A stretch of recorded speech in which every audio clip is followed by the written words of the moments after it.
le cours sur... Erev Tov, bonsoir tout le monde. On aimerait remercier tous les participants, remercier surtout Midreshet Yehuda qui fait les cours alors qu'il y a 2 jours ouvrables, et bien sûr les rabbinim qui prennent le temps, et c'est un temps très précieux entre la mitzvah de Kippour et de Sukkot. Et la vérité, c'est que ce passage de Sukkot, de Kippour à Sukkot, il y a plein de choses à dire, parce que c'est écrit dans le Shulchan Aruch, et il y a plein de choses après qui se développent, mais je suis sûr qu'avec toi, Menachem, on aura encore des autres chidushim, des chavod. Tadaraba, Baorti. Parce que sur c'est comme tu as dit, non pas shoot. Parce qu'on n'a pas le temps de préparer les cours. Alors donc, c'est un peu plus compliqué. C'est à Cheshbon Asuka. Tov. Alors, bonsoir à tous et à toutes. Et Baruch Hashem. D'un autre côté, on construit, on achète les herbates minimes. Bien entendu, on est encore avec les effluves de Yom Kippourim.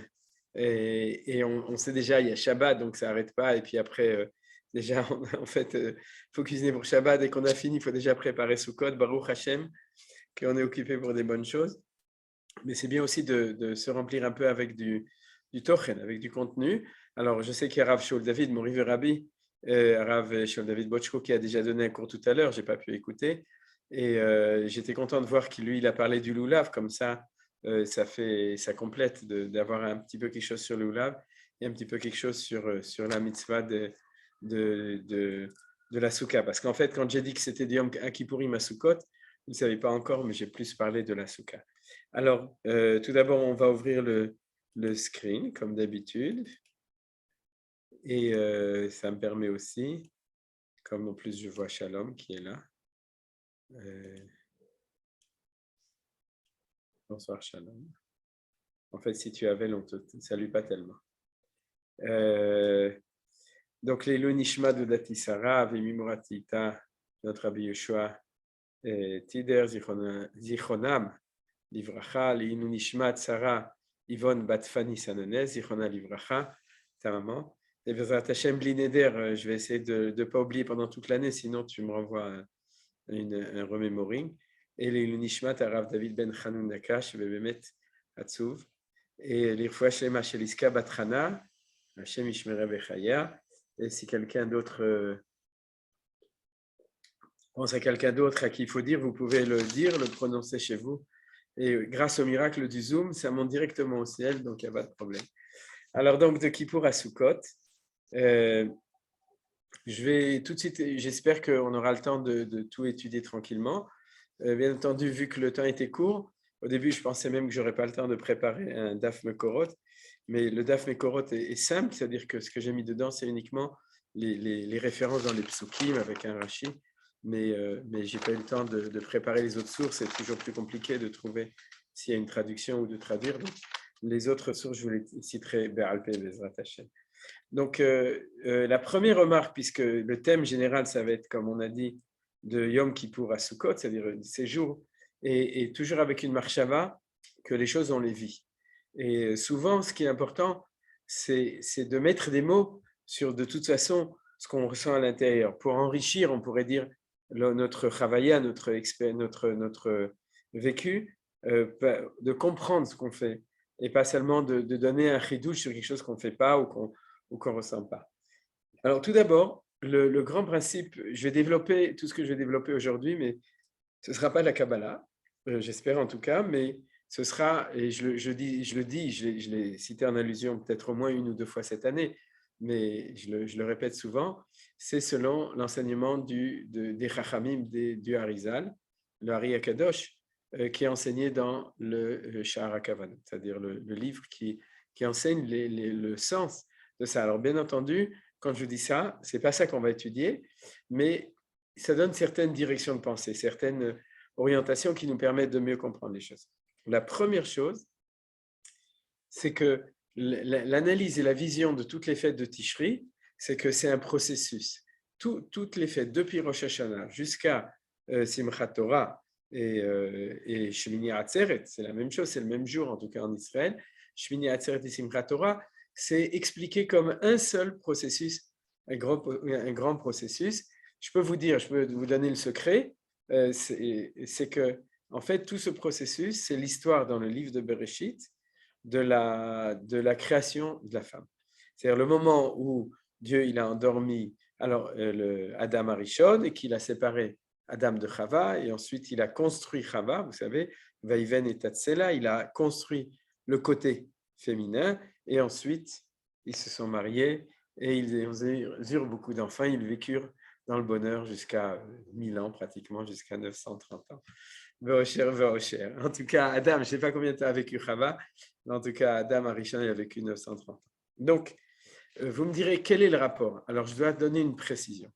C'est que la Kabbalah, elle explique que ce qui est marqué dans la Torah au niveau du destin individuel de Adam et Ève, ça correspond dans les mondes supérieurs à des ichudim, c'est-à-dire des unifications dans le monde divin. C'est-à-dire, alors, pour tous les gens qui n'ont pas l'habitude de la Kabbalah, ils se disent, c'est quoi ces histoires? Dieu est un, pardon, chez les Tunisiens, il est une, mais chez nous, il est un, mais il allume tout, bien qu'il est un.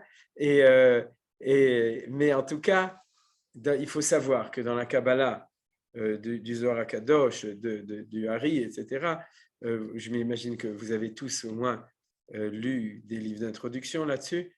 Alors, on parle toujours d'unité, d'unification des vertus, et souvent masculin et féminin. C'est-à-dire que ce que la Torah nous raconte à propos de Adam et Ève correspond dans les mondes supérieurs à un certain processus qui se passe entre Rosh Hashanah jusqu'à la fin de Sukkot. Vous avez compris?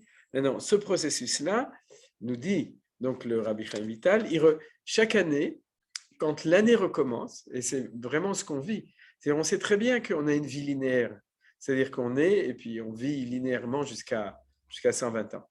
Mais on vit des cycles. Chaque année, on revit un cycle. On a notre propre cycle personnel d'anniversaire, mais c'est ça qui est beau dans les fêtes. Les fêtes, c'est ce qui fait qu'on vit dans un cycle annuel. C'est-à-dire, il y a aussi le cycle des saisons. D'ailleurs, ils sont liés. Dans la Torah, c'est complètement lié. Chaga Asif, Chaga Katsir, etc. C'est-à-dire, on vit dans un cycle annuel, un cycle de saison au niveau de la nature. Et la Torah nous a donné aussi un cycle de fêtes qui nous donne une intensité. Et comme disait Yosef tout à l'heure à propos d'Yom Kippour, en fin de compte, des fois, tel truc c'est difficile ou bien il faut préparer, etc. Mais en fin de compte, on a chaque fois un bonheur de revenir chaque fois, l'Iteshuvat Hashana, d'année en année, de refaire Kippour, de faire Rosh Hashanah, de refaire Sukkot. Après ça, on va avoir un mois sans rien. Mais Bezrat Hashem, après, on aura déjà, ça va continuer. Et c'est quelque chose qui est très important. Donc, un processus qui s'est passé au moment de la création du monde va se refaire, et de nouveau, c'est des processus de création du monde. C'est-à-dire, c'est des processus au niveau de ce qu'a fait Akadosh Baruch Hu, va se refaire en petit, en micro, chaque année. C'est-à-dire, c'est ça qu'il faut comprendre. C'est-à-dire, ce qui a été décidé par Dieu pour créer le monde au niveau de la première de la création du monde va recommencer en petit chaque année. Alors, pourquoi est-ce que je dis ça? C'est que pour un point très important, c'est qu'en fait, on peut toujours se demander quelle est la courbe des fêtes, c'est-à-dire que comment ça se passe. Alors pour les kabbalistes et pour nous, de ce point de vue-là, c'est pour ça que je vais l'enseigner, c'est une montée tout le temps. C'est-à-dire on arrive au summum à Simchat Torah, après ça, Bémet, Marcheshvan, c'est la tabula rasa, il ne reste plus rien, ou il reste, disons, on retourne à la routine, mais tout ce processus, il doit être vécu comme un processus où on monte tout le temps. Par exemple, pourquoi je le dis? Parce qu'on se demande tout le temps à Yom Kippour, moi en tout cas, avant de l'avoir appris, je me demandais si le summum, c'était Moussaf, c'est-à-dire on montait jusqu'à Moussaf, la Avoda, au temps du temple, le Seir Lachem, le Seir Lazazel, le Kohen Gadol qui rentrait dans le Kodesh HaKodashim. Et puis après ça, on descend, c'est vrai, on fait Mincha, on fait Neila. Et puis à Neila, à la fin, on fait une petite apothéose, mais en fait, on est redescendu, ou bien est-ce qu'on est en crescendo permanent? Alors la vérité, c'est que d'après les Mekoubalim, et les Mekoubalim, vous savez que c'est la Torah Temet, c'est-à-dire c'est la tradition, on est tout le temps en train de monter. C'est-à-dire que quand on arrive à Neila, ce qu'on sent, qu'on arrive à un summum énorme, c'est vrai. C'est-à-dire, c'est pas seulement de la psychologie. C'est quand on dit Hachem ou Elohim, Shema Israël, cette fois Hachem, et qu'on entend sonner le chauffard, on sent que c'est un truc énorme. Puis on se dit, bon, d'accord, c'est parce qu'on a jeûné, et puis on a faim, et puis on est tous là, et puis c'était extraordinaire.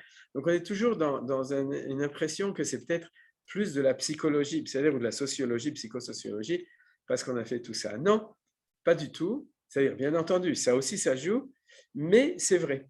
D'accord? C'est-à-dire qu'au niveau de la avoda qui est faite, de l'impact qui est fait, de ce qui se fait vraiment, que je ne peux pas vous dire précisément, mais je vous le donne par allusion, il faut savoir que c'est vraiment comme ça. Depuis Rosh Hashanah, on monte, on monte, on monte, on monte.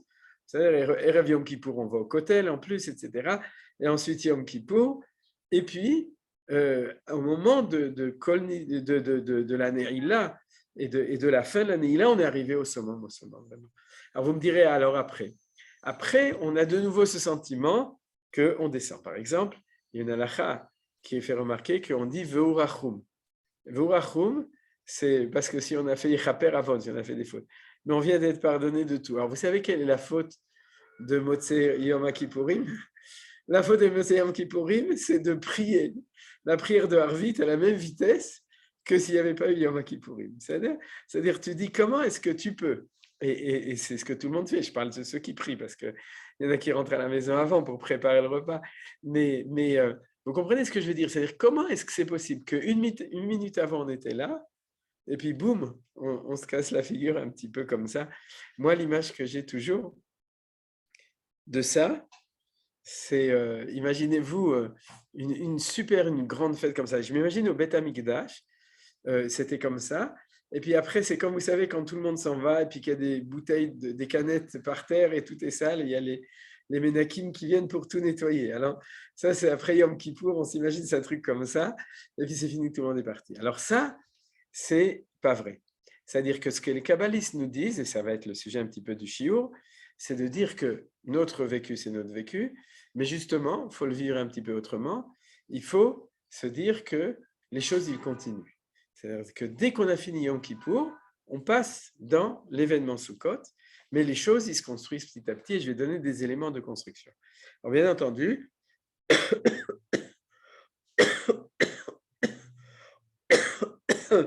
c'est la halakha que vous connaissez, qu'on a l'habitude de faire quand on y arrive, c'est de tout de suite aller commencer à construire la soukha. Ce qui est marqué dans le Rama, Rabbi Moshe Isserlis, mais c'est valable pour les Ashkenazim comme les Sfaradim, il est marqué dans le dernier siman de Yom Kippour, il dit on a la coutume de commencer à construire la soukha tout de suite, parce que Yelchou Michaïl El Chai Yirael Hashem Betzion, c'est-à-dire de continuer. Et c'est pour ça qu'on le fait. C'est pour ça qu'on le fait, pour ne pas se dire, comme il y avait cette phrase, quelqu'un l'a dit à la fin du shiur de la semaine dernière, je crois que c'était Yosef d'ailleurs, que c'est la difficulté, quand on est arrivé au summum, de redescendre. Alors, tout ça, oui, mais après Simchat Torah. Après Simchat Torah, il faudra se demander comment est-ce qu'on redescend de la montagne et qu'on revient dans le chol. Mais maintenant, il faut rester sur le nuage. Vous comprenez? C'est ça que je veux vous dire. C'est-à-dire, si on sait que c'est comme ça au niveau de l'enseignement de nos sages, alors, même si on ne comprend pas tous les éléments, mais je vais en donner quelques-uns pour nous permettre de le comprendre, il faut se dire qu'on continue à monter comme ça jusqu'à Sukkot. Alors, qu'est-ce qui se passe tout d'abord dans les 5 jours qui sont entre Yom Kippour et Sukkot? Alors, on se dit, c'est des jours de Hol, c'est-à-dire c'est des jours normaux. Pas du tout. D'abord, le premier signe, comme vous le savez, c'est qu'on ne dit pas Tachanun. Vous vous souvenez, on ne dit pas Tachanun. Et on dit pas Tachanun, alors que pendant les 10 jours de Tchouva, Mazé, on a dit Tachanun, jusqu'à Yom Kippour, on n'a pas arrêté de dire Tachanun. Et on ne dit pas, parce qu'en fait, d'après les kabbalistes, ça fait partie de la fête. Il y a 4 choses qui font partie de la fête de Sukkot. Et un de ces 4 choses, il commence tout de suite jusqu'au premier jour de Sukkot. C'est-à-dire quoi? Je vais peut-être, c'est une lumière. C'est une lumière qui rentre et qui rentre de par elle-même pendant ces jours. C'est la lumière qui va compléter celle de la Soukha. Alors, je vais dire juste les mots pour ceux qui comprennent, mais vraiment sans aucune intention de repousser les autres. Et la Soukha, c'est Or Mekif, et cette lumière qui rentre maintenant, c'est Or Pnimi. C'est la lumière intérieure et la lumière circulaire. La Soukha, c'est la lumière circulaire. Même si vous ne comprenez pas, dites-vous une chose, c'est que c'est uniquement pour nous dire qu'on n'est pas redescendu de la montagne. Voilà. C'est-à-dire qu'on a terminé Yom Kippour, on est arrivé à ce summum, et on continue, mais on continue autrement. C'est ça qu'on va voir, et l'idée, vous la connaissez. C'est-à-dire que jusqu'à maintenant, on était dans la crainte, et maintenant, on va être dans la simcha. Ça, c'est l'idée essentielle. que le Rav Kook prend, que les Chassidim prennent, etc., c'est que le switch d'après Yom Kippour, et la vérité, c'est que Yom Kippour, c'est le passage entre les deux. Parce que d'un côté, c'est le summum de la capara, du vidouille, etc. Même les gens pleurent à Neila, c'est-à-dire les gens normaux, vous savez, c'est une mitzvah de pleurer. Il y en a, ils se mettent des gouttes dans les yeux parce qu'ils n'y arrivent pas, mais disons que on était dans le summum. D'un côté, il y a un sentiment de nettoyage, un sentiment spécial à Yom Kippour, qui fait que c'est déjà un petit peu, on passe du côté de la simcha. C'est-à-dire, et la preuve, c'est qu'on a une Mishnah dans Ta'anit, que j'ai déjà citée, qui dit « Lo hayu yamim tovim l'Israël, que tu be'av ou ki yom kippurim ». C'est-à-dire, à l'époque du Temple, ce n'était pas un jour triste, c'était un yom tov, yamim, c'est-à-dire c'était un jour de simcha. On sentait la simcha. Et la vérité, c'est que même chez nous, je pense qu'on sent ce mélange des deux, mais depuis la fin de Yom Kippour, on passe à la simcha. C'est-à-dire, simchat Hashem, avat Hashem, on était dans la crainte, on était dans la rigueur des jours de rigueur, et maintenant on passe comme ça, et on continue. Alors, qu'est-ce qu'on fait à ce moment-là qui est important? On vient de le dire, c'est de faire la souka. Alors, vous me direz, faire la souka, c'est uniquement une préparation. Eh bien non. Il y a marqué dans la Gemara, Daf Mem Gimel ou Daf Mem Va de Maseret Souka, il y a marqué que quand on commence à faire la souka, d'après la Gemara, on doit faire déjà Mishe Matril Vina Soukato, Mevarer Shechianu, Vekimanu, Vegianu Lasmanazi. Et Shechianu, vous regardez parce que vous dites, mais on ne l'a jamais fait. Parce que dans la halacha, c'est Bassof, personne ne le fait, ni les Ashkenazim, ni les Sfaradim, ni les Yéménites, ni les Éthiopiens. En tout cas, les Éthiopiens, je n'ai pas vérifié. Mais en tout cas, on ne fait pas la bracha. Qu'est-ce qu'on fait? Quand on fait Shechianu, le soir, le premier soir de Souka, qu'on se tient dans la Souka, on fait Shechianu, d'habitude, à chaque fête, quelle est la raison pour laquelle on fait Shechianu? C'est à cause du Zman, Shechianu la Zmanazé, vous savez. C'est pour ça que quelqu'un, halacha, qui oublie à Hanouka, à Pessah, à Shavuot, et n'importe quel moment, à Sukkot aussi, de faire Shechianu pour quand c'est quelque chose qui est lié avec le temps, Bazman Azé, il peut le dire tant que la fête n'est pas finie, la Gemara dit Afilou Bachouk, c'est-à-dire si tu as oublié de faire Shechianu à Pessah, tu te souviens le 6e jour et tu es en train de faire les courses, c'est-à-dire tu fais Shechianu d'Otozman. Parce que tant que le Zman est là, le Zman est là. C'est-à-dire, vous avez compris. Par contre, à Sukkot, on fait Shechianu pour deux choses ensemble, pour avoir construit la Souka avant, et puis pour le Zman qui est arrivé. Donc, on voit bien qu'il y a quelque chose maintenant, c'est ça que je voulais dire, c'est-à-dire de construire la Souka, ce n'est pas seulement technique pour se préparer à la fête de Sukkot, c'est l'expression du fait qu'on est déjà dans un temps de Zman Simchatenu, d'un temps de notre Simcha par le fait de le faire. Alors vous me demanderez d'où on sait que c'est une mitzvah de faire la Souka. Nachon, peut-être que c'est comme chaque mitzvah. Chaque mitzvah, il y a une valeur à la préparation de la mitzvah. Mais la préparation de la mitzvah, ce n'est pas la mitzvah. Alors là, c'est marqué dans la Torah. Regardez, j'ai mis le pasuk. Chag HaSukkot ta'ase lecha shivat yamim beospecha migornecha ou migvecha. Alors vous croyez que ça veut dire regardez, traduction fausse, en tout cas d'après le Midrash, pas d'après le Pshat, tu célébreras la fête des tentes durant 7 jours. Ce n'est pas du tout ce qui est marqué. Il y a marqué Chag HaSukkot ta'ase lecha. Il n'y a pas marqué tu célébreras. Il y a marqué tu feras. Et la Gemara, elle dit que le mot ta'ase est lié avec pas avec la fête, mais avec Sukkot. Vous avez compris? On peut dire que le sujet du ta'ase, c'est le Chag, ou le sujet du ta'ase, c'est Sukkot, c'est-à-dire la cabane. Est-ce que c'est la fête que tu dois faire ou la cabane tu dois faire? Je traduis en bon français. Et la Gemara, bien entendu, le pshat peut être que c'est aussi le Chag, mais le Midrash dit ta'ase. Et qu'est-ce qu'on apprend de là? Une grande halacha, ta'ase velo mina asui. C'est-à-dire qu'on ne peut pas faire une souka qui n'a pas été faite par nous. Je vous donne 2 exemples. La première que la Gemara dit, c'est Achotet Bagadish, quelqu'un qui prend une meule de foin. C'est une souka kshera. C'est-à-dire, le srach, c'est du foin, les murs, c'est du foin, c'est-à-dire, et nous, à l'intérieur, c'est le fumier. C'est-à-dire, non, c'est nous, à l'intérieur, on est dans la meule. C'est-à-dire, et si tu creuses la meule pour faire une souka, c'est pas kasher. Pourquoi? Parce que tu n'as pas fait la souka. Tu as fait le trou à l'intérieur, vous avez compris? Vous n'avez pas construit la souka. Deuxième cas, la Gemara, elle dit quelqu'un qui aurait posé des arbres à sécher, des branches à sécher, et qu'ensuite il dit « Ah, c'est ma souka », pas cachère, parce que tu ne l'as pas fait pour faire une souka, ou une souka qui s'est construite par des gens qui ne sont pas aptes à faire la souka, c'est-à-dire, ou bien une souka qui serait faite automatiquement, une souka qui serait faite aujourd'hui par automatisme, il n'y aurait pas le ta'asé, ben, elle n'est pas cachée. C'est-à-dire, vous avez compris? Mais qu'est-ce qu'on apprend de là? Ce n'est pas seulement le détail d'Halakha qu'on apprend, nous, quand on fait les halachot ou la Gemara, etc. On apprend que Dieu veut que positivement, on ait fait la souka, vous avez compris? Puisqu'elle ne peut pas être faite toute seule. Donc, c'est qu'il veut qu'on la fasse. Et là, on voit cet élément important que pendant ces 5 jours, on est en train de faire quelque chose au niveau. Alors voilà, c'est ça que je voulais donner comme précision, c'est qu'on est dans des jours qui sont déjà des jours qui font partie de la fête. Alors maintenant, on va rentrer plus dans le vif du sujet de cette différence entre les jours d'avant et les jours d'après. Ce que j'ai dit, c'est ça qui est important, c'est que on passe de quelque chose qui est de l'ordre de la rigueur à l'ordre de la joie.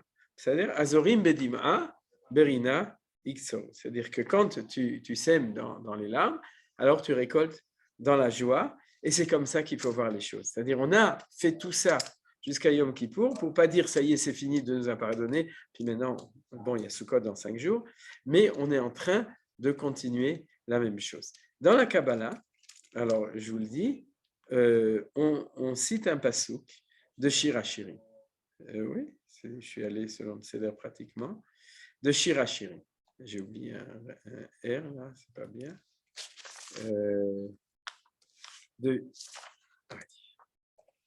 De Shir Hashirim. Un passouk de Shir Hashirim que tout le monde connaît. Semolo tachat le roshi, vimino techapkeni. Bon, les Sfaradim, ils le connaissent parce que ils le lisent tous les vendredis soirs. Nous, une fois par an à Pessah, mais on connaît Smolo, Tahad le Roshi, Vimino, Techapkeni. C'est un verset qui est beaucoup utilisé dans l'enseignement de Chachamim. Pourquoi? Parce que c'est ce qu'on appelle un hibouk, c'est-à-dire que quand on embrasse quelqu'un, on l'enlace, alors on dit que le bras gauche est sous la tête de la bien-aimée, c'est le bras gauche de Akadosh Baruch Hu, et Vimino, Techapkeni, et la main droite enlace. C'est-à-dire, alors bien entendu, vous savez que Shir Hashirim, c'est une métaphore pour la relation entre Akadosh Baruch Hu et le peuple juif, et aussi toutes sortes de choses qui se passent en haut. Alors qu'est-ce que ça veut dire? Ça veut dire que on dit que jusqu'à Yom Kippour se réalise le Smolo Tachat le Roshi, et à partir de Motzei Yom Kippour, c'est-à-dire depuis hier soir, on est Vimino Techapkeni. Le Yamin, c'est le Chesed, toujours. Le Smol, c'est le Din. Le Smol, c'est la rigueur, et le Yamin, c'est le Chesed. Ça veut dire quoi? Ça veut dire qu'à partir de maintenant, il faut savoir que grâce à Rosh Hashanah, grâce à Seret Yom Teshuvah, grâce à Yom Kippour, on est dans une situation de relation privilégiée par rapport à Kadosh Baruch Hu extraordinaire. C'est-à-dire que c'est fini les pleurs, les vidouïm, etc. C'était la première partie. Et puis maintenant, c'est la deuxième partie, c'est la partie de la hava, de la chiba. Il faut donner cours à ça. C'est-à-dire que c'est comme ça qu'il faut se dire. C'est pas, il faut se dire, comme j'ai dit au niveau Moussar, ça y est, tu as fini Yom Kippour, V'urachum, tu es redescendu, alvaï que tu ne redescendes pas trop, que tu sois sérieux. Tout ça, c'est vrai, c'est de la morale et c'est bien de faire un peu de morale. Mais il faut plutôt se dire, récoltons les fruits de ce qu'on a investi. C'est-à-dire, on a tellement investi dans ce qu'on a fait de notre avoda depuis le premier Elul jusqu'à Yom Kippourim pour s'approcher de Dieu dans la remise en question de la tchouva. Alors maintenant, c'est le moment de l'ismoach im HaKadosh Baruch Hu. J'ai entendu un très très beau vort. Vort, vous savez ce que c'est? C'est en yiddish, ça veut dire un petit mot. Word en anglais, oui, mais word, c'est pas dans le truc. Le vort, c'est comme ça. Je me souviens plus qui l'avait dit, mais il avait dit comme ça. Il avait dit, dans la tchouva de Hira, vous savez que les péchés, ils sont transformés en zdonot naasit le shigagot, c'est-à-dire pas exprès, mais ça reste des péchés. C'est-à-dire, on est toujours dans les péchés.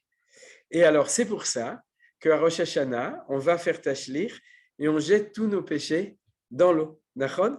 Parce qu'on n'en veut pas. Et puis, une fois qu'on a fini Yom Kippour, en fait, on est dans la tchouva me'ahava, puisqu'on a passé l'autre registre, celui de la tchouva de'ahava, et à ce moment-là, les péchés, ils se sont transformés en sruyot en mérite. Alors, vous avez compris qu'est-ce qu'on fait?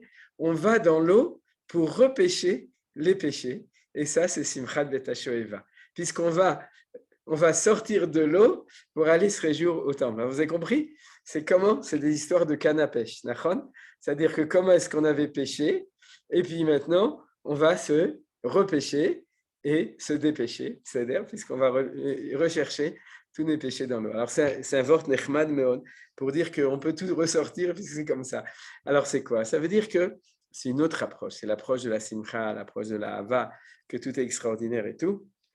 C'est ce qu'on appelle ici, dans la Kabbalah, le mot vimeno techapkeni. Pourquoi je voulais citer? J'aurais pu ne pas citer les mots, uniquement dire simcha, yira, d'accord? Vesamarta. D'ailleurs, vous vous souvenez que le Sukkot s'appelle Zman Simchatenu. C'est-à-dire, on appelle ça Zman Simchatenu, pas Pesach, pas Shavuot, parce que c'est le seul endroit dans la Torah où il y a marqué 3 fois la mitzvah de Simcha. Vesamarta bechagecha, veitach sameach. Encore une fois, je ne me souviens plus l'autre, mais en tout cas, c'est mamash Zman Simchatenu. Ce n'est pas parce qu'il est marqué il y a 3 fois. C'est marqué 3 fois parce qu'on sait que Dieu nous enseigne qu'on passe de la ira à la simcha. Et c'est pour ça qu'il faut être zorem, il faut être dedans. Alors, regardez ce qui est marqué dans l'enseignement des Chachamim. Il y a marqué qu'une souka, normalement, elle doit avoir 4 tfanot. Vous savez, c'est la forme du samer. Et puis, elle peut aussi avoir 3 tfanot. C'est la forme du kaf. Et puis, elle peut avoir 2 tfanot et un petit dauphin. C'est la forme du hey. Et le vav, il n'y a pas marqué de vav dans la Torah, donc il n'y a pas de problème. C'est-à-dire, c'est le vav, c'est les bâtons qu'on met dessus pour tenir le srar. Mais dans le mot souka, il y a les 3 formes de souka kasher. Mais il y a une souka qui est kshera, quand on fait comme ça, et puis un petit morceau qui sort de l'angle, c'est-à-dire 2 comme ça, et puis un petit morceau qui sort de l'un des 2. Vous voyez, bon, j'espère que vous comprenez. Comme ça, et un petit morceau comme ça. Et le Arizal, il dit, c'est ça le vimino techapkeni, parce que c'est le bras et la main. Vous avez compris? Ça fait 2 angles comme ça, et ensuite la main. Il dit, c'est pour ça qu'une souka est kshira comme ça, parce que quand tu fais une souka comme ça, alors bien entendu, si tu fais plus de murs, vous êtes invité à faire des murs cachers de tous les côtés. C'est-à-dire d'abord à Jérusalem, sinon il fait froid, et dans les autres endroits, il fait trop chaud. Mais en tout cas, c'est ça, c'est même dans la forme de la souka, il y a la forme des vimeno techapkeni. C'est-à-dire ma main droite, elle m'enlace. C'est pour ça que j'ai amené le passou, pour se dire quand on fait une souka, c'est comme si les murs de la souka, c'était la main de Dieu qui nous enlaçait pendant la fête de Sukkot. Alors, je vais passer à la deuxième partie du cours. La première partie, c'était, pour résumer tout, c'était pour donner donc cette perspective générale, positive, importante de ce crescendo dans lequel j'ai insisté, qui est tout un processus qu'on revit chaque année, nous, avec Akadosh Baruch Hu, en faisant nous ce qu'on a à faire dans le mois de Tishri. Et on va arriver au deuxième point, c'est qui va être bien entendu, qui va suivre cette idée, c'est-à-dire qui fait partie de la suite du développement, c'est le fait que vous savez qu'il y a une marloquette pour savoir pourquoi on fait des soukotes. C'est-à-dire, il y a marqué, ça c'est la deuxième référence, la première qu'on a vue, c'est dans Parashat Re'eh, Chag HaSukkot Ta'aseh. Et la deuxième, c'est les 2 seuls, vous inquiétez pas, il n'y en a pas d'autres, dans Vaïkra, Parashat Emor. Basukot Teshuvah, c'est celui qu'on connaît plus parce que c'est celui qu'on lit aussi. Basukot Teshuvah Shiva Yamim Kol Ezrach B'Israël Yeshu Basukot, quand on lit les Yiratzon, les Ushpizin, etc. Le Ma'an Yedou de Rotechem, pardon, chaque fois ça fait du balagan. Le Ma'an Yedou de Rotechem, qui Basukot Oshavti et Bnei Israël, Botzi Otam Eretz Mitzrayim, Ani Adonai Elechem. Donc vous avez ici, tout le monde le connaît, la mitzvah de la Souka. Il y a marqué que tu dois la faire, le Ma'an Yedou Dorotechem, afin que toutes vos générations sachent. C'est-à-dire, c'est plus que du souvenir. Hein. On a vu dans le cours d'avant que la Yedia, c'est du Hibou. c'est d'être lié avec la notion de la soukha. Vous vous souvenez, Vaïda, Adam et Travaishto, que la date, c'est la dvékout, c'est d'être lié avec ça. Donc, si la Torah nous dit afin que notre génération sache, c'est-à-dire, c'est qu'on vive en symbiose avec quelque chose au niveau des Sukkot qui étaient au moment de la sortie d'Égypte. On va voir avec quoi. Qui basukot au Shafti d'Israël, Otam et Eretz Mitzrayim. Alors, on sait qu'il y a une marloquette, et d'ailleurs tout le monde en parle, tous les darshanim, donc là-dessus je vous amène rien de nouveau, c'est qu'il y a une marloquette des Tanaïm, Rabbi Akiva et un autre, Rabbi Yoshua, ou Rabban Gamliel, ou Rabbi Ishmael, je ne me souviens plus, je crois que c'est Rabbi Ishmael, l'un qui dit Sukkot Mamash, c'est-à-dire que c'est un souvenir du fait qu'on campait dans des tentes, vous voyez, comme la traduction ici, que j'ai donné des tentes pour demeure aux enfants d'Israël quand je les ai fait sortir du pays d'Égypte. D'ailleurs, ce n'est pas vraiment des tentes, parce que si on voulait que les tentes étaient cachères, il fallait un peu faire de détente au niveau du toit pour pouvoir mettre le srach, c'est-à-dire à la limite de tous les côtés, c'était des tentes. C'était des cabanes, il faut mieux traduire par cabane. Mais ça, c'est la déa de, disons, Rabbi Ishmael. Par contre, la déa de Rabbi Akiva, si je ne me trompe pas au niveau des déotes, c'est ce qu'amène Rashi, que dans les Sukkot, je les ai fait habiter, les nuées de la gloire divine, en hébreu, Anane Kavod. Alors, l'année dernière ou il y a 2 ans, j'avais fait un cours très intéressant à mes yeux, hein, pas forcément pour vous, mais pour moi, au niveau de l'idée, ce n'est pas moi qui l'ai trouvé, par le fait, si vous vous souvenez, c'est qu'au niveau archéologique, on a retrouvé les cabanes de ça. On a même retrouvé ce qu'ils mangeaient dedans. Ils mangeaient des cabanos et, dans les cabanes, bien sûr. et, et donc, en tout cas, on a retrouvé les nouémis, comme ça les Bédouins les appellent, et ça c'est quelque chose de fou. C'est-à-dire ils existent, ceux qui veulent se promener dans le désert du Negev ou de Sinaï, dans les endroits les plus inhabités. Vous vous souvenez, j'avais amené des photos, etc. Et je vous ramène, si vous voulez, vous retrouvez sûrement le cours, bien je peux vous donner les références. Il y a dans le livre de Rav Zamir Cohen, c'est ça? Rav Zamir Cohen, il a 4 tomes sur l'archéologie et le Tanakh. Et il y a d'autres sources, moi je l'avais appris déjà auparavant, mais là-bas il met plein de photos, c'est-à-dire si vous voulez, c'est des choses qui sont connues. Donc, c'est clair que les enfants d'Israël, celui des 2 Tanaïm qui a dit que c'était Sukkot Mamash, il a raison. Et d'un autre côté, la halacha, c'est que c'est Anan et Kavod. Rashi l'amène, le Shulchan Aruch l'amène, c'est-à-dire il dit, le Shulchan Aruch, il n'a pas l'habitude de faire ce genre de choses, de dire quel est le pshat au niveau de la kavana, de l'intention, et il dit Anan et Kavod. Alors, ça veut dire quoi? Ça veut dire, comme d'habitude, Elou ve'elou, divrei Elokim Chaim. Vous comprenez? Ça c'est vrai et ça c'est vrai. Pourquoi? Parce que Dieu a fait qu'on avait des tentes, pas des tentes, des cabanes, et qu'on vivait comme il faut. Et d'un autre côté, il y avait les Anan et Kavod qui étaient tout autour, qui nous protégeaient, comme vous savez, de tout, du soleil, de la pluie, des ennemis, c'est-à-dire de tout. Et plus que ça, on va voir, c'est ça qui est le plus. Alors, quand on va comprendre quel est le plus, à ce moment-là, on va très bien comprendre pourquoi il n'y a pas de contradiction entre le pshat et le drash. C'est des dimensions différentes des choses.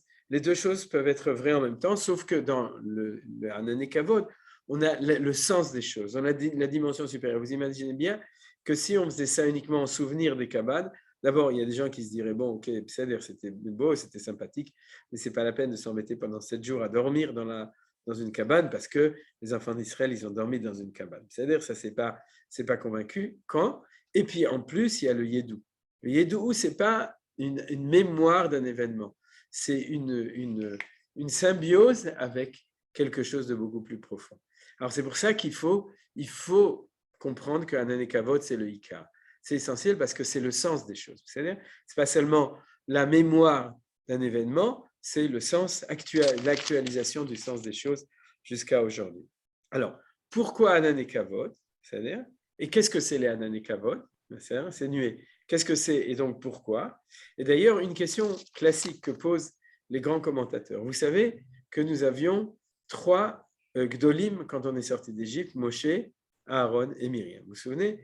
Grâce à Moshe, on a eu la manne, donc on avait de quoi manger. Grâce à Myriam, on a eu le BR, donc on a eu de quoi boire. Il y en a qui, au lieu de dire BR, ils disent bar, mais bon, ils se trompent un peu, c'était de l'eau, hein, c'était pas de la bière. Et Et donc, on a eu de quoi manger, de quoi boire. Et excusez-moi, je dois fermer. Et grâce à Aaron, on a eu les Hanan et Kavod. Et c'était la maison. Comme a dit Yaakov, Im titen li lechem lechol, ou beged lilbosh, c'est-à-dire, bon, c'est pas beged, mais c'est-à-dire quelque chose qui nous protège, qui nous enveloppe, qui nous habille, etc. Et de quoi se nourrir dans ces conditions extrêmes du désert, c'est-à-dire du désert. Alors, la question que les commentaires disent, c'est pourquoi est-ce que Dieu nous a fait une fête de 7 jours ou de 8 jours en souvenir de Hananim. Annette, il faut que tu fermes parce que ça fait du bruit. Je t'ai fermé déjà 2 fois. Alors donc, et pourquoi est-ce qu'on n'a pas une fête pour la manne et une fête pour le BR de Myriam? C'est-à-dire, ou bien, on aurait pu aussi associer les trois. C'est-à-dire, on aurait pu imaginer que le pain qu'on mange le soir de Sukkot et le vin ou l'eau qu'on boit le soir de Sukkot, c'est en souvenir du BR. On aurait fait une mitzvah spéciale de boire cette eau, etc. Bon, vous direz, il y a beaucoup de choses à Sukkot qui sont liées avec l'eau, mais justement, raison de plus pour se souvenir du BR de Myriam, on ne le fait pas. Et au niveau, c'est une mitzvah de manger du pain à Souka le premier soir à Kazaït et tout, mais on ne nous fait pas référence à la manne. Alors pourquoi est-ce que le Hanan et Kavod était privilégié par rapport à tout ça? Alors la réponse, elle est très très simple. Elle est tellement simple qu'elle permet un développement énorme des choses. Donc moi, je vais vous donner un petit peu les idées que j'ai dessus. Et puis, Veidar Zilugmor, vous aurez l'occasion par vous-même de pouvoir développer cette idée. C'est que le Hanan, c'est la Shrina. L'Hanan, c'est la présence de Dieu. C'est-à-dire, et c'est ça le point essentiel de la Souka. Alors vous comprenez très bien, c'est pas parce c'était l'air conditionné, qu'il faisait ni trop chaud, ni trop froid, etc., et que ça nous lavait les habits, on savait que les Hananim, etc., ou bien que ça nous protégeait des scorpions et des serpents et des ennemis, etc. Tout ça, c'est vrai. Tout ça, c'est au même niveau que la manne et que le BR. D'Echagav, que même la manne et le BR, c'est un enseignement beaucoup plus profond, Kilo alechem levado yichei adam, kel komotza pi Hashem, bien entendu, mais ce n'est pas le sujet aujourd'hui de la manne. Mais ici, quand on parle du Hanan, on ne parle pas du souvenir de cette protection qu'on a eue dans le désert, on parle de l'événement en sortant d'Égypte que nous avons été, la présence de Dieu, ce qu'on appelle la Shekhinah, a résidé parmi le peuple juif. Et c'est ça le manier de Odorotechem. C'est-à-dire que chaque année, au moment de Sukkot, quand on construit notre soukha, on revient dans cette notion de la présence de Dieu à l'intérieur du peuple juif. C'est-à-dire, vous comprenez? C'est-à-dire qu'on rencontre Akadosh Baruch Hu dans notre soukha, parce que la soukha, c'est Zecher l'Hanan et Kavod, donc ça va ressembler au Kibe Hanan, parce que c'est dans le Hanan, dans le nuage, dans la nuée, c'est-à-dire qu'on rencontre Akadosh Baruch Hu. Alors, pourquoi? Tout d'abord, souvenez-vous, c'est que ce que explique d'abord Rabbi Yehuda Levi dans le Kuzari, dans le Sefer Kuzari, qui s'occupe uniquement de la révélation, donc il a un développement de demander pourquoi Dieu se révèle dans une nuée. Je ne dirais pas dans un nuage, parce que le nuage, on le ramène dans le ciel, alors que la nuée, c'est au contraire une nuée qui est sur terre, c'est-à-dire c'est une nuée qui descend sur terre, et chaque fois que Dieu se révèle dans la Torah, il se révèle toujours à l'intérieur d'une nuée. Pourquoi?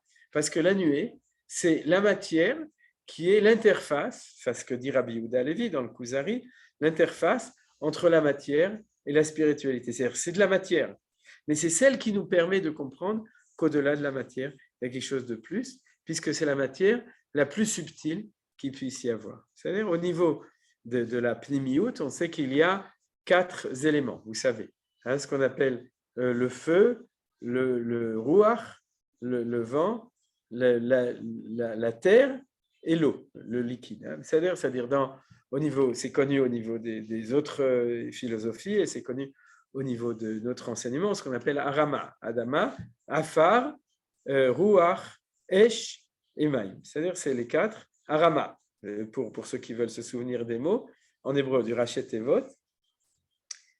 Et dans l'analyse de chaque chose, le Hanan, c'est celui qui n'a pas de terre, il n'a pas de Afar. C'est-à-dire il se fait grâce, il y a du Ruach, il y a du Esh, parce que sinon ça ne se forme pas, et il y a du Maïm dans ce Hanan. C'est un Hanan, si on suppose que c'est une nuée liquide, c'est-à-dire c'est de l'eau qui est évaporée, donc il y a ces 3 choses sans terre. Donc c'est quelque chose qui est sorti de la matière la plus matérielle, le hafam, c'est-à-dire ce qui est vraiment la matière, on pourrait dire le solide, et qui nous permet de découvrir ce qu'il y a au-delà. Donc Hachem se trouve Be'anan, il se trouve à l'intérieur du Hanan. Le Hanan, c'est ça qui nous permet. Ça, c'est le plus simple. Ensuite, ce qui est extraordinaire, c'est les psukim suivants. Et Manitou les citait souvent. Il faut que je les retrouve. Ils sont ici, dans Parashat Beshalach. Donc, Shemot chapitre 13, Beshalach. Dès que les enfants d'Israël sortent d'Égypte, on s'imagine que le premier problème qui les intéresse, c'est de s'enfuir des Égyptiens. Le deuxième, c'est de savoir ce qu'ils vont manger, ce qu'ils vont boire. Et puis le troisième, comme il y a la mer Rouge, c'est de passer la mer Rouge. C'est-à-dire, mais ce n'est pas du tout ce que nous raconte la Torah.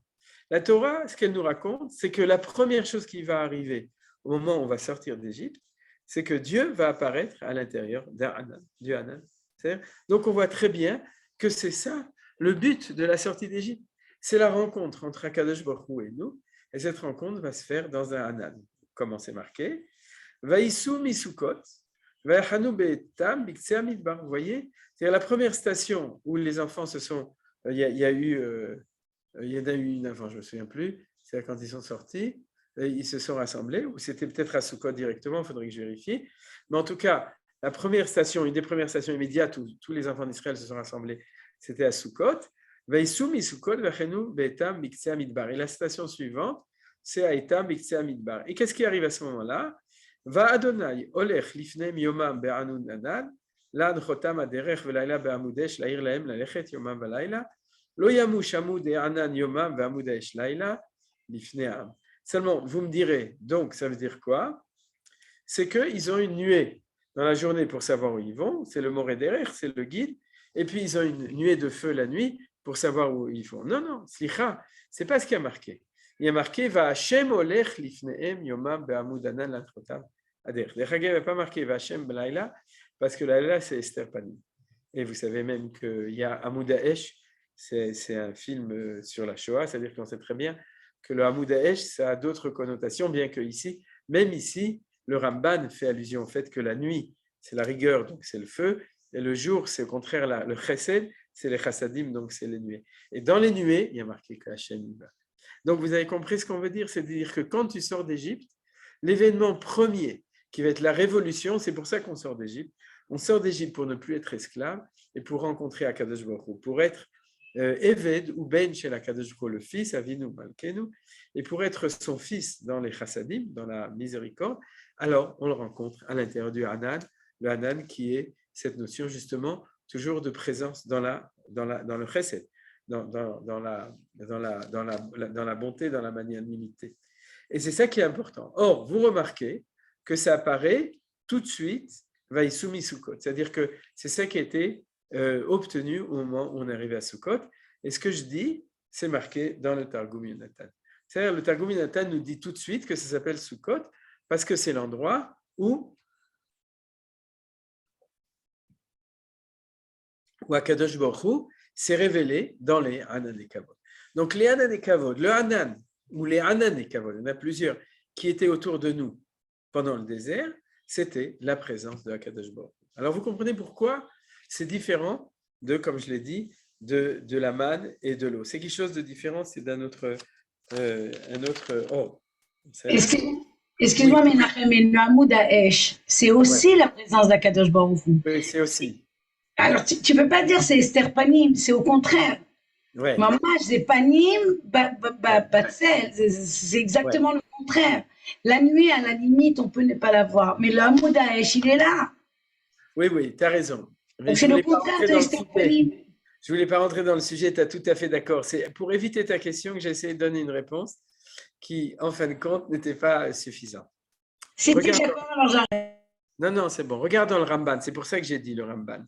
C'est-à-dire, si tu veux, la présence de Dieu complet, c'est un yichud de chassadim ou gvurot, ce qu'on appelle la tiferet. D'accord ? C'est-à-dire qu'il y aura toujours, quand la présence de Dieu sera là, c'est comme dans la kedusha, Manitou disait toujours la kedusha, c'est pour ça qu'on dit kadosh, kadosh, kadosh, c'est parce qu'on fait la synthèse toujours de tout. Donc, dans la présence, il y a les deux. C'est obligatoire. C'est-à-dire, mais c'est quand même jamais la même chose. C'est-à-dire, l'un, c'est l'un et l'autre, c'est l'autre. C'est pour ça qu'il n'y a pas marqué Va'Hashem olech lifneim ba'amud anan l'antrotan hamerech, Va'Hashem olech laila ba'amud esh. Ou bien on aurait pu mettre le amud esh avant, comme le fait qu'il y a marqué Va'yer Va'iboker. Tu comprends? On aurait pu autrement.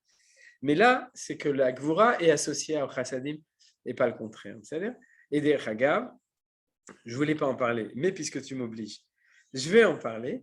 C'est pas grave. C'est qu'un des points essentiels, et pourquoi je ne l'ai pas mis, parce que je pensais que je risque de ne pas avoir le temps de tout terminer. L'un des endroits les plus extraordinaires, et j'en avais déjà parlé qui parle de ça, c'est au moment où les Égyptiens sont arrivés. Et à ce moment-là, il y avait la mer devant, il y avait les Égyptiens derrière, ouais, et les Hébreux, ils ne savaient pas quoi faire. Et qu'est-ce qu'il a fait Dieu? Il a pris le Hamoud Hanan et le Hamoud Haesh, et il les a mis pour séparer entre les deux. Velokaravzelze, Kol Halayla, on était dans un temps de din, puisque c'était le Kol Halayla, Velokarav. Et qu'est-ce qui a marqué? C'est que du côté hébreu, qu'est-ce qu'il y avait à ton avis? Voilà, très bien, Madame Nakash. Il y avait le Hamoud Hanan. Et du côté, j'arrive à lire sur les lèvres. Et du côté des Égyptiens, qu'est-ce qu'il y en avait à ton avis? Hamoud Haesh, très bien, Chazak ou Baruch, Kol HaKavod. C'est-à-dire le Hamoud Haesh, il était du côté des Égyptiens, la rigueur, et c'est pour ça qu'ils sont morts dans la mer.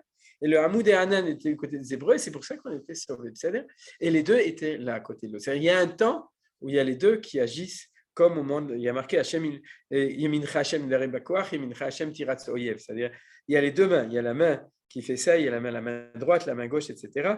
C'est un peu plus compliqué dans ce passage, je fais des raccourcis, mais en tout cas, il y a tout le temps les deux, mais il faut savoir comment est-ce que ça marche exactement. Ce qui est clair, c'est que, tu sais quoi, je vais rajouter encore une chose, c'est deux choses. Tout d'abord, c'est que ces psukim, où on nous dit que les nuées sont passées, il y a trois psukim. Vaïssa, Moudé Hanan, Vaïamod, Ben, etc. Je vous l'avais déjà montré. Et ces trois psukim, c'est quelque chose d'exceptionnel que les Chachamim nous ont révélé. Trois psukim l'un à côté de l'autre qui ont chacun 72 lettres. Or, 72, c'est le nom de Dieu le plus haut, Shem Ain Bet, c'est un des tirufim du Shem Havaya, de Yud Kei Vav Kei. Et ces trois psukim forment, c'est marqué dans Rashi qui l'amène au nom du Sefer Yetzira, dans le 4e chapitre de Souka, ils forment 72 séroufim de nom de Dieu qui sont de 3 lettres. L'un d'eux, c'est Ani, et l'autre, c'est Vao, Vav Heiva. Quand pendant Sukkot, on va dire Ani, Vao, Shi'ana, on va faire référence à cet événement de la séparation entre les Hébreux. C'est pour ça qu'on en parle à Hoshana Rabbah, parce que c'est Hoshana Rabbah, Avni, Vao, Shi'ana, etc. C'est pour ça que je ne voulais pas en parler. Mais si vous voulez, dans le développement, maintenant, pour revenir au fait que le Hamoud Hanan et entre parenthèses aussi le Hamoud Haesh. Mais pour nous, ce qui nous intéresse, c'est le Hamoud Hanan. C'est-à-dire, la preuve, c'est que dans la souka, on n'est pas obligé de faire un kumzitz, on n'est pas obligé d'allumer un feu de camp à cause de la souka. Ça aurait été sympa, Dafka. C'est-à-dire une souka et à côté, tu fais ta poike comme ça dans le truc, mais on n'est pas obligé. On peut le faire, mais ce n'est pas une mitzvah. Ça prouve bien que le Ikar, c'est Hamoud Hanan. C'est-à-dire, et n'oublie pas que dans le Kodesh HaKodashim, c'était toujours le Hamoud Hanan, c'est-à-dire jusqu'à Parashat Vayelech, où quand Hachem, le seul moment où j'en avais parlé, appelle Moshe Aaron, c'est le seul moment où il parle dans le livre de Dvarim, alors il y a de nouveau marqué qu'il se révèle à l'intérieur du Hamoud Hanan, du Hanan, c'est-à-dire ou du Hanan, il n'y a pas marqué Hamoud, marqué du Hanan qui se trouve dans le Ohel Moed ou dans le Bet Amikdash après, c'est-à-dire c'est quand tu parles du Hanan dans la Torah, c'est la Shrina. C'est-à-dire, c'est ça que je veux dire.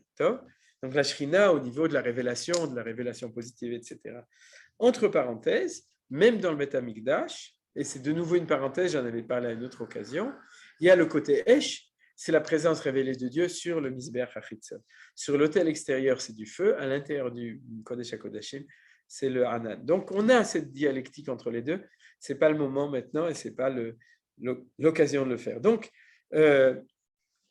Besséder, on a vu ça. Alors, maintenant, je vais passer au point suivant, qui est le plus important à mes yeux, pour comprendre les choses, et vous allez comprendre du coup le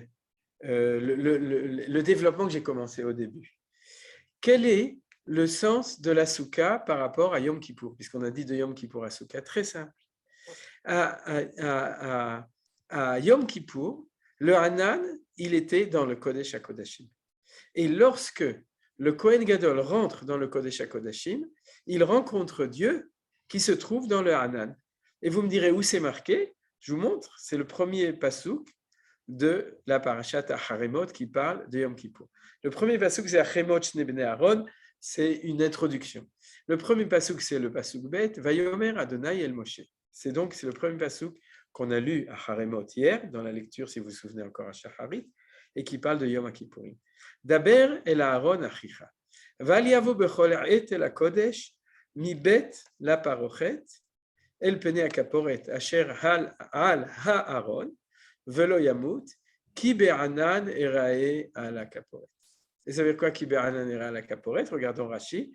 Car dans la nuée, j'apparaîtrai, car j'y apparais constamment avec ma colonne de nuée. Et puisque ma shrina s'y révèle, qu'ils prennent garde de ne pas prendre l'habitude d'y rentrer. Tel est le sens littéral. Quant à la version midrashique, elle est la suivante, qu'il n'y entre pas, si ce n'est avec le nuage d'encens, le jour du Yom Kippour. Donc, vous comprenez qu'il y a deux sens. Ouais. Il y a le sens de l'encens et le sens de la présence divine de Dieu. Le pshat, ki be'anan ere al akaporet, je me révèle toujours à l'intérieur de mon anan. Deuxième sens, à Yom Kippour, le Kohen Gadol a une mitzvah d'offrir, d'amener dans le Kodesh HaKodashim, lorsqu'il rentre une fois par an, lui-même, de créer un nuage humain qui est avec de l'encens. C'est-à-dire, alors, si on avait le temps, et je crois que j'avais fait une fois un cours dessus, on aurait expliqué la marloquette entre les Sadducéens et les pharisiens sur la manière d'offrir la Ktoret à Yom Kippour. Et comme on n'a pas le temps, mais je vous dis juste que la marloquette entre les deux, elle est très simple. Les Sadducéens, ils croyaient que la Torah, c'est de la psychologie. Donc, ils pensaient que Dieu, il n'est sûrement pas dans le Kodesh HaKodashim, et que quand il est marqué Ki be'anan ere al hakaporet, il faut faire semblant que Dieu existe dans le Kodesh HaKodashim, mais on le fait en créant soi-même de manière, on pourrait dire de manière artificielle, en faisant un nuage fait par l'homme. C'est-à-dire, pour nous, on n'a jamais oublié la vérité. C'est que la présence de Dieu se trouvait à l'intérieur du Kodesh HaKodashim lorsque le Kohen Gadol y rentrait. Et puisqu'il y a marqué dans la Torah que quand Dieu apparaît, pour nous protéger, nous, et pour se protéger lui, il y a les deux côtés, alors il n'apparaît jamais qu'à l'intérieur d'une nuée. C'est-à-dire, il y a toujours un levouche, une enveloppe qui va nous permettre de le rencontrer sans que nous soyons vulnérabilisés et sans que lui ne puisse, et grâce au fait que lui puisse se révéler. Et ça, c'est du sérieux. C'est ce qui a marqué dans la Torah, qui Anan ere al hakaporet. Vous voyez, c'est ce que dit Rashi. Alors ensuite, Dieu nous a dit qu'on devait aussi amener une Torah, mais ça, c'est le second niveau. Le premier niveau, ki be'anan ere al hakaporet. Alors, ce n'est pas la seule fois où Dieu se révèle dans un Hanan. Chaque fois que Hachem voulait parler avec Moshe, il se révélait dans le Hanan. C'est-à-dire, mais on a une mitzvah rituelle une fois par an à ce que le grand prêtre rencontre Dieu dans le Kodesh HaKodashim, donc il est Be'anan. C'est-à-dire, quand il y a marqué Ki be'anan ere al hakaporet, d'après Rashi, il faut savoir lire, c'est que Dieu nous annonce, sache que le Kohen Gadol, quand il va rentrer, il va me rencontrer. C'est-à-dire, cette année, j'en ai pas tellement parlé, mais les années d'avant, j'en avais plus parlé. Vous vous souvenez, je l'avais cité à la fin du cours, l'histoire de Rabbi Ishmael ben Elisham. C'est-à-dire qui raconte sa rencontre avec Akadosh Baruch Hu dans le Kodesh HaKodashim. C'est-à-dire, c'était à la fin du cours précédent. Mais c'est ça qui a marqué clairement dans la Torah, pour ceux qui savent lire la Torah, comme selon la tradition, et pas comme des Sadducéens. Alors, on a eu un événement de Hanan au moment de Yom Kippour. Pourquoi on a besoin de celui de Sukkot? Vous me suivez? D'accord? On l'avait déjà. La différence, elle est comme ça.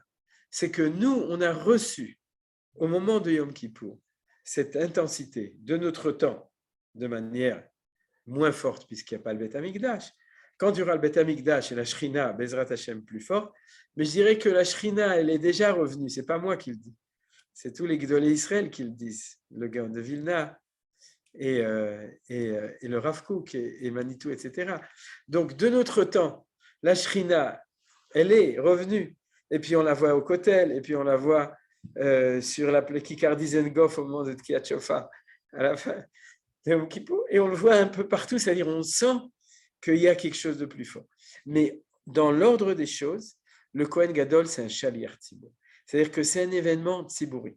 C'est un événement où on est des Malkenu. Dieu est notre Dieu, on est ses soldats, C'est-à-dire, on est tous au garde à vous et on a le Ramatkal, le chef d'état-major qui est le Kohen Gadol, qui rentre dans le Kodesh HaKodashim, qui rencontre la Shrina et par lui, ça arrive à nous. On l'a senti, chacun l'a senti à son niveau à Yom Kippour, mais c'est lui qui était rentré. C'est pour ça que le Shaler Tzibour, il est tellement important à Yom Kippour.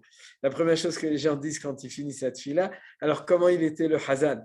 Est-ce qu'il a bien chanté ou est-ce qu'il n'a pas bien chanté? Est-ce qu'il a bien fait? Mais en fait, qu'est-ce qu'on attend?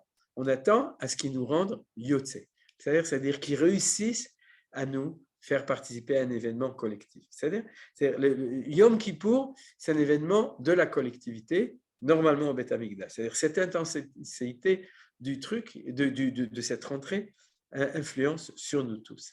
Et qu'est-ce qu'on fait après ça? C'est de la hiéra. C'est de la hiérarchie. C'est-à-dire que quand les choses, ils sont comme ça, il y a quelqu'un en haut et il le fait pour nous tous. Et puis après, démocratisation. À partir du moment où ça a marché, dans la Hava, dans la Simcha, chacun il reçoit la possibilité de le vivre à son niveau. Et ça, c'est la Souka. C'est-à-dire la Souka, c'est la diffusion de l'événement de Yom Kippour au niveau de chacun de nous. C'est le même Hanan, sauf que c'est le Hanan de Yom Kippour qui va passer dans le Hanan de chacun de nous. Regardez, c'est incroyable. Qui était celui des trois Gdolim, Moshe, Aaron et Myriam, qui était celui grâce au mérite de qui on avait les Hanan et Kavod, c'était qui? Aaron, Kohen Gadol. C'est-à-dire que Aaron Kohen Gadol rentre, et d'ailleurs dans toute la parasha d'Achemot, c'est lui qui rentre. Ensuite, à la fin, on a 3 psukim, et pour ses descendants et tout. Mais toute la parasha, elle parle de l'entrée de Aaron à Kohen, c'est-à-dire c'est la dimension de Aaron à Kohen. Ce que je vous dis, c'est aussi marqué dans le Zohar, pour ceux qui veulent un petit peu regarder là-bas, parashat Pinchas, etc. C'est-à-dire que Aaron à Kohen, quand il rentrait dans le Kodesh HaKodashim, il rentrait avec cette dimension de la Shrina, donc c'est lui aussi qui est à ce niveau-là. Alors vous avez compris maintenant, si vous voulez, cette suite, c'est-à-dire entre Yom Kippourim, l'événement de Yom Kippourim, et puis l'événement de Sukkot. Alors, j'ai amené plusieurs. Ah, il est déjà 8 heures, zut alors. Le temps est fini, je n'ai pas regardé la montre. C'est Haval. Alors, je vais aller très très vite. Là, je vais sauter certaines choses. Le premier, c'est que vous savez qu'il y a les 7 Ushpizini, il y a les 7 jours, alors que Yom Kippour, c'est une seule journée, etc. C'est-à-dire, à mes yeux, et ce n'est pas seulement à mes yeux, c'est valable, j'ai des sources pour ça, mais pas des sources marquées, c'est-à-dire des allusions. Vous vous souvenez que quand le Kohen Gadol, il rentrait dans le Kodesh HaKodashim, vous vous souvenez, c'était hier, il faisait avec le sang Achad ve'Achat, Achad ve'Shtaim, Achad ve'Shta, Achad ve'Arba, Achad ve'Sheva. Je dirais au niveau de l'image, c'est comme ça. Yom Kippour, c'est Achat, et Sheva, c'est Sukkot. C'est de nouveau la diffusion.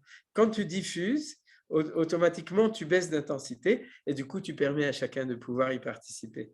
Alors, c'est pour ça qu'il y a 7 jours, qu'il y a 7 Ushpizin et qui correspondent aux 7. Au niveau de la Kabbalah, c'est clair ce que je dis. C'est-à-dire, celui de Yom Kippour, c'est la Bina et les 7 jours, c'est les 7 Sphirot parce que les 7 Ushpizin, c'est 7 Sphirot intérieures, Avraham, Yitzhak, Yaakov, Chesed, Gvura, Tiferet, etc. Mais c'est-à-dire, et tout ça, c'est en même temps que les 7 jours, les 7 Ushpizin. Et je vous rappelle qu'il y a marqué qu'il y avait 7 Hanan et Kavod. Vous saviez ou non? C'est-à-dire que ça, c'est marqué dans le Zohar. Non, vous ne le saviez pas. Mais parce qu'il y en avait un en haut, un en bas, un à droite, un à gauche, un devant, un derrière, et puis un au milieu. C'est-à-dire tout ce qui était autour, c'est le makif. Vous vous souvenez, c'est le fait que c'est une lumière qui nous entoure. Et celui qui est au milieu, c'est le central, celui du Hanan, Ashrina, central qui était là. Et puis, il y a tout ce qui était autour. Alors, à Sukkot, c'est ça qui se passe. Regardez où est-ce qu'on a un pasouk qui nous dit ça, Betsura, Me'od, Me'od Yafa. On va reprendre le pasouk et je crois qu'on va s'arrêter là, en gros, dans le pasouk de Vaikra. Alors, Basukot, Teshvu Shivat Yamim, Kol Ezrach B'Israël Yeshu Basukot. Vous voyez que Kol Ezrach B'Israël, c'est des mots qui sont superflus. Pourquoi? Pourquoi on a besoin de te dire que tout indigène, d'ailleurs, indigène, c'est celui qui gêne plus, l'indigène. Mais on n'a pas besoin. Ezrach, c'est citoyen. C'est-à-dire tout ce qui fait partie d'Israël doit s'installer dans la soukha. Est-ce qu'il y a marqué Kol Ezrach B'Israël Yochlu Matzah? Kol Ezrach B'Israël Yena'anu Talulav ou Yishmeru Shabbat. C'est une expression unique qui n'apparaît nulle part dans la Torah. Et maintenant, je peux expliquer pourquoi. Parce que tu aurais pu dire non, puisque c'est dû à un élitisme. Qui est-ce qui peut rencontrer Akadosh Baruch Hu dans la Shrina? C'est uniquement le grand prêtre dans le Kodesh HaKodashim, etc. Eh bien non, on nous dit oui à Yom Kippour, dans la hauteur de tout ça. Mais maintenant, on est dans la proximité de Dieu. Chacun, il peut s'approcher de Akadosh Baruch Hu. C'est dans la Simcha, dans la Hava, dans la Dvekut. Alors chacun, il va le rencontrer dans sa propre soukha. Et c'est ça le plus profond de Kol HaEzrach BeIsraël. C'est de la démocratie religieuse. Chacun, Ezrach, si vous avez un passeport israélien, vous êtes Ezrach BeIsraël. Pour les autres, c'est pas grave, vous avez la sornout, comme ça vous pouvez recevoir, vous ouvrez votre dossier. Mais en tout cas, Kol HaEzrach BeIsraël Yeshu Basouka. Chacun a sa place dans la soukha, ça veut dire chacun a sa place pour rencontrer Akadosh Baruch Hu dans sa soukha, la Shrina, dans sa soukha, puisque c'est Anan et Kavod. Alors on va terminer d'abord avec un très beau pasouk. C'est celui de Tehillim. Vous savez que, en tout cas pour nous les Shkens, jusqu'à Simchat Torah, jusqu'à Hoshana Rabbah, on lit le Mizmor le David, Hashem Ori Veishi Mimira, Hashem Aosrayai Mimi Efrad. Mais vous le connaissez, les Sfaradim aussi le lisent à certains moments. On lit 2 fois par jour, le Shacharit ou Mincha et Arvit, pendant toute cette période. Mais ça veut dire que c'est un Mizmor qui nous suit tout le temps de cela. Regardez ces beaux psukim qui sont marqués ici. Achat sha'alti me'et Adonai ota avakesh, shifti bevet Adonai kol yemei chayai, lahazot benoam Adonai ulvaker bechalo. Qu'est-ce qu'il dit David Amelech? Si je pouvais, je rentrerais dans le Kodesh HaKodashim, comme le Kohen Gadol, pour pouvoir profiter, lahazot benoam Hashem, voir le Noam de Hakadosh Baruch Hu, levaker bechalo, et fréquenter son Echal. Echal, c'est le Beth Amikdash. C'est même pas les cours qui sont autour, là où il y a l'hôtel, etc. C'est vraiment rentrer. Et c'est ça que dit, on le chante pendant Elul. Achat shalti met Hashem ota avakesh. C'est ça que je voudrais. Shifti bevet Hashem, pouvoir être habité. C'est-à-dire, il a fait kol hakavod. Donc, qu'est-ce qu'il dit? Il dit, c'est ça que je voudrais être. Et qu'est-ce qu'il dit après? Et ça fait allusion aux 3 événements qui sont liés avec ça. On va commencer du dernier, Betsur. C'est quoi ce Tsur? Ne regardez pas la traduction, c'est une mauvaise traduction d'après mon explication. C'est-à-dire, le Tsur, c'est l'événement premier, on l'avait expliqué, que répète le Kohen Gadol lorsqu'il rentre dans le Kodesh HaKodashim. C'est l'événement de la révélation de Dieu à Moshe Rabbeinu, quand il y a marqué Bedil, Vaya'avor, Hashem Alpana Vaikra, Hashem Kel Rachum Vechanun, Erechapayim Rav Chesed Ve'emet. Et quand est-ce que Dieu lui a montré ça en lui montrant sa face arrière? Lorsqu'il a dit Samticha Benikra Tatsur, lorsqu'il a mis dans le Tsur. Donc, David Amelech dit je voudrais bien vivre à mon niveau, moi, David Amelech, cette présence de Hakadosh Baruch Hu. Betsur Yoromemeni, que je sois relié dans l'élévation à l'événement du Tsur. Yestirin besetero halo, c'est l'Oel Moed, bien entendu, ça se voit dans la suite que je puisse être confiné dedans, qui se penait des Besuko. Et pour nous et pour David Amelech, il sait qu'il peut le traduire d'une seule manière, avec la Souka, avec notre Souka, Haman ou Yakim Lanu, comme on dit, et Soukat David Anofele. Alors voilà, pour résumer tout ce que je vous ai dit jusqu'à maintenant, et je vois que je suis très en retard, mais vous avez compris, c'est que ce que je voulais vous dire, c'est que en fait, on voit vraiment le continuum entre Rosh Hashanah, Yom Kippourim et la fête de Sukkot en tant que Sukkot, et de se dire qu'à notre niveau, bien entendu, ce n'est pas du symbole, c'est-à-dire c'est d'une réalité spirituelle qui existe. Quand on construit notre Soukha, à ce moment-là, on a la chance d'être assis dans la Soukha, et c'est ça la Yedi'a. La Yedi'a, c'est la Dvekut Yeman Yedo'u Dorotechem. C'est qu'à chaque génération, quand on rentre dans notre Soukha, c'est-à-dire on est entouré, Orot de Mekifim, puisque c'est ça la mitzvah de Soukha, on est entouré d'un Hanan, et le Hanan, c'est comme j'ai dit, c'est les tfanot de la Soukha, c'est le déchet synthétique qui est en bas de la Soukha, c'est le srar qui est au-dessus de la Soukha, et tout ça ensemble, ça nous entoure, et on a la chance de rencontrer Akadosh Baruch Hu grâce à toute la avoda qu'on a fait depuis Aleph Elul, depuis Rosh Hashanah, depuis Yom Kippourim. Chag Sameach. Voilà, si vous avez des questions, Bevakasha. Bonjour les passantins, bonjour Marc, bonjour tous les gens. Ça fait plaisir. Chag Sameach. Menachem, je voulais te dire que Achat Sha'alti Shifti Bevet Hashem ou Vaker Be'echalo. D'un côté, Shifti Bevet Hashem, c'est-à-dire rester de manière permanente, ou les Vaker, c'est comme quelqu'un qui vient rendre visite. C'est-à-dire garder cet émerveillement de la rencontre à chaque fois de nouveau. Même quand on est assis en permanence, être toujours dans cette position de redécouverte. Il a fait j'ai oublié de marquer et de dire les Nishmat. Alors dis-moi d'abord comment, chaque fois j'oublie, de ta belle-mère, les Nishmat, on le dit Bedi Aved. Merci beaucoup déjà, et c'est les Nishmat Olga Faigi Batleib. Olga Faigi Batleib. Et ce que tu dis, c'est le côté de Harayout. Bien entendu, on n'a pas eu le temps, je voulais en parler aussi, du fait que la Souka, c'est d'Irat Haray. Et ça, on le voit, ce sera le sujet de l'année prochaine, je m'étais noté pour cette année. Mais la notion de Harayout, de non fixe, c'est-à-dire de quelque chose de temporaire dans la Souka, c'est le Vaker, c'est ce que tu as dit. C'est-à-dire que grâce à tout ce nettoyage de Rosh Hashanah et Yom Kippour, on est Bria Hadasha, une nouvelle créature, et on le sent, chacun dans certains points. Et du coup, on sent qu'il y a quelque chose de nouveau, il y a quelque chose qui n'est pas dans la routine, etc. On peut s'émerveiller. Et comme je dirais pour faire, ou bien tu es dans le haraï, dans la souka, ou bien tu dérailles. C'est-à-dire. Ouais. Alors, quelqu'un d'autre voudrait poser une question, une remarque? Chazak ou Baruch. C'est ça que tu veux dire? Tu as répondu à la question de Brigitte sur le chat? Non, je suis désolé, je ne connais pas le chat. Alors, posez la question au niveau des… Vas-y, Brigitte, repose la question. Menachem a partiellement répondu. Je demandais le fait que, quand même, Aaron, c'est lui qui amène les Anané Kavod. Et finalement, Moshe et Myriam, ils amènent des choses vraiment, par rapport à ça, très triviales, très matérielles. Est-ce que ça voudrait… Ma question, c'était est-ce que ça voudrait dire qu'Aaron est vraiment d'un niveau bien supérieur à Moshe?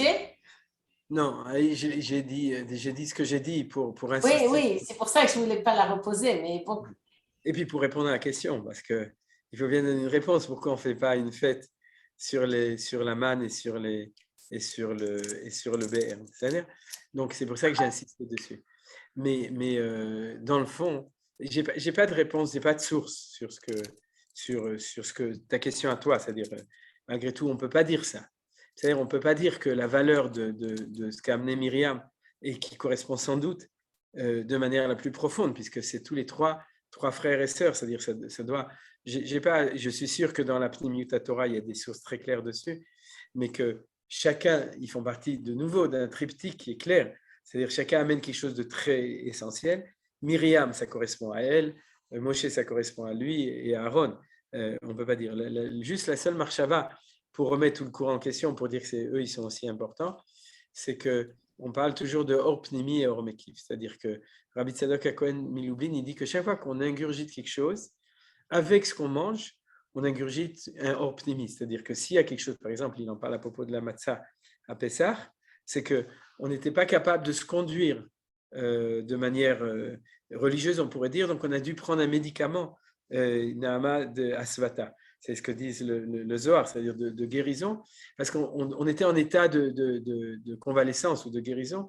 Donc, on ingurgitait avec la matzah une lumière intérieure. C'est-à-dire, alors, je dirais que d'après ça, si Aaron il s'occupe des Hormekif, c'est-à-dire Moshe et Myriam, qui sont un complément, c'est-à-dire le manger et le boire, ça va toujours ensemble, c'est-à-dire, alors c'est la notion du Horpnimi. Donc, à ce moment-là, on revient à la question, alors pourquoi on ne fait pas une fête?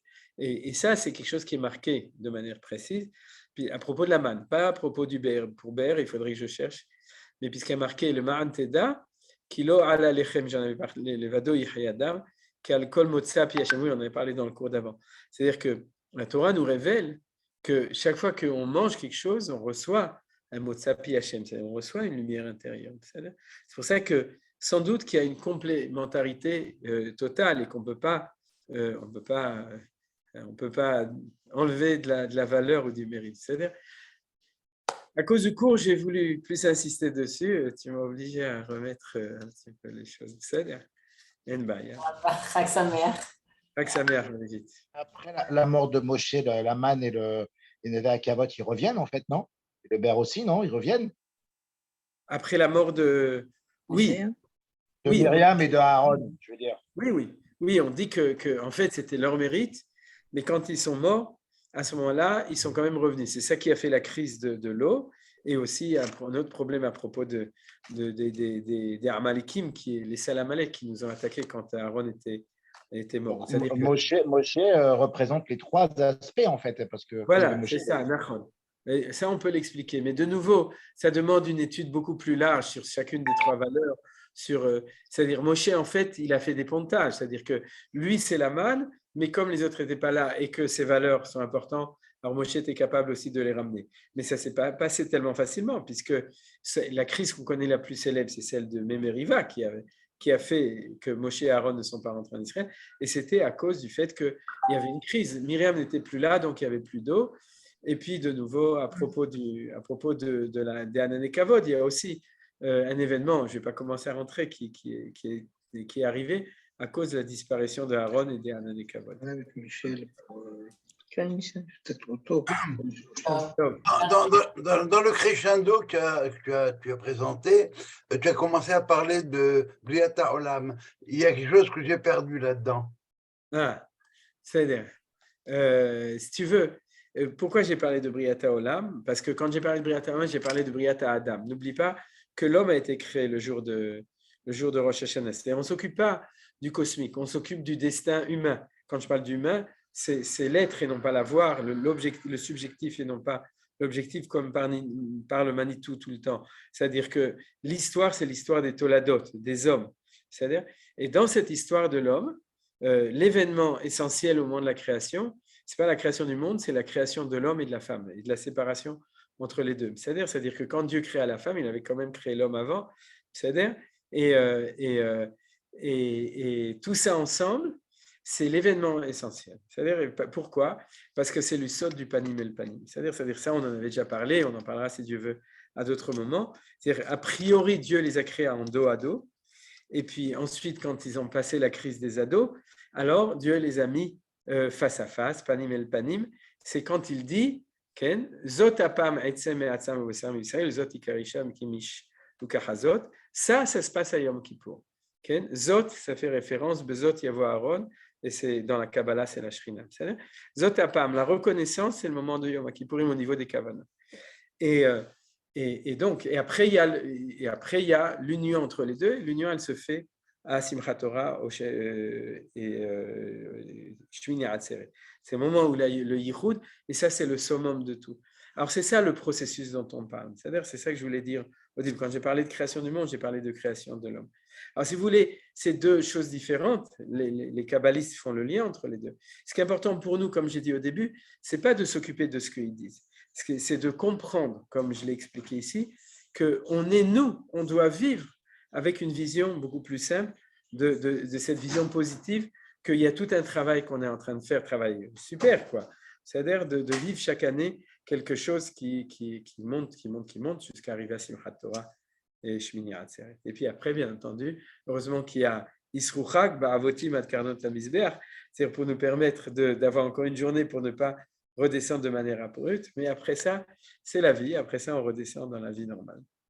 C'est vrai qu'il y a un Shabbat Noach à Chispin qui va nous permettre de remonter un petit peu, ouais, mais bon, tout le monde n'y arrivera pas, j'imagine. C'est Tov, encore une question, une remarque. Menachem, tu voulais dire quelque chose? Non. Ah bon, je croyais, Shana Tova. Tov, alors je crois qu'on va s'arrêter ici. Shana Tova, Shabbat Shalom, Chag Sameach. Et les autres Hachem, ils te fêtent à midi. Shana Tova. Shana Tova, Chag Sameach. Au revoir à tous. Au revoir. Et à bientôt.